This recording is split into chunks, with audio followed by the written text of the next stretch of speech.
Good morning, আমি attorney Moin Chowdhury, member of the United States Supreme Court bar.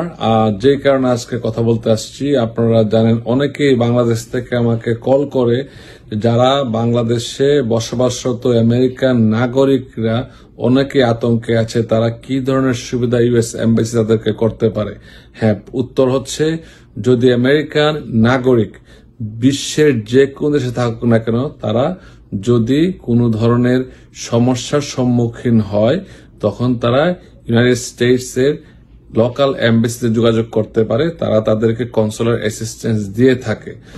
Consular assistance কি? Consular assistance হচ্ছে American নাগরিকের নিরাপত্তা এবং তাদের আইনগত অধিকারগুলা যে দেশে থাকুক সে দেশের জন্য সংরক্ষিত হয়, এটা আমেরিকার এম্বাসি তদারকি করে থাকে।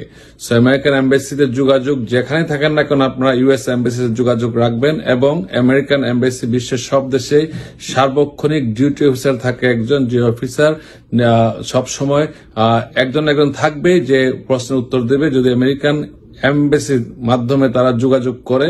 এবং যদি আমেরিকান কোন নাগরিককে অন্য কোন দেশে অন্যায়ভাবে ডিটেইন করা হয় বা কোনো কারণে ডিটেইন করা হোক না কেন, সে দোষীও হইতে পারে কিন্তু তার আইনগত সেবা নিশ্চিত করবে আমেরিকান এম্বাসি। সেই ক্ষেত্রে এই যে বিচার প্রার্থী বা যার বিরুদ্ধে অভিযোগ করা হয়েছে সে যেন অবশ্যই ইউএস এম্বাসির সাথে যোগাযোগ করে। That is very very important, কারণ আমেরিকান এম্বাসি না জানলে এই সার্ভিসটা দেওয়া তাদের পক্ষে সম্ভব হবে না।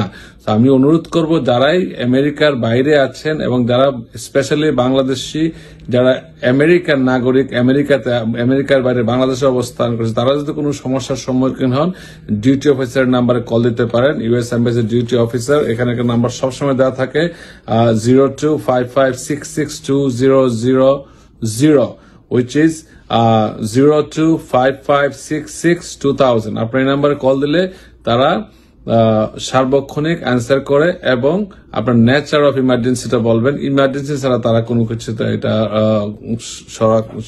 সারা দেওয়া সম্ভব না, কারণ হচ্ছে কিন্তু সিভিল কোনো ম্যাটারে যদি মনে করেন যে জায়গা জমি সংক্রান্ত এগুলা সচরাচর ইমার্জেন্সি আওতায় পড়ে না। সবাইকে ধন্যবাদ।